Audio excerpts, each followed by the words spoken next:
النهارده رايح اودع فلوس في البنك، لازم اسالك ليه وعشان ايه جايين ليه، ولازم تمضي والمصدر فين وهتشتري بيهم ايه. بس في حاجه غريبه حصلت لما حطت الفلوس في المكنه عشان تعدهم.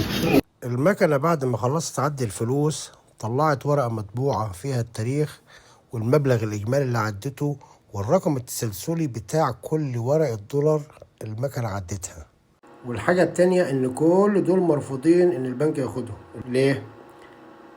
شايف دي مقطوع منها حتة، دي عليها علامة، ديت اصدار قديم 2009. وشوف ديت تحس ان ده سركي بتاع موظف بيختم حضور وانصراف وما تعرفش ايه ده. ده الحمد لله ان مش في حد كتب احمد يحب حنان والسيد يحب فاطمة على الدولار، كانت بقت مصيبة.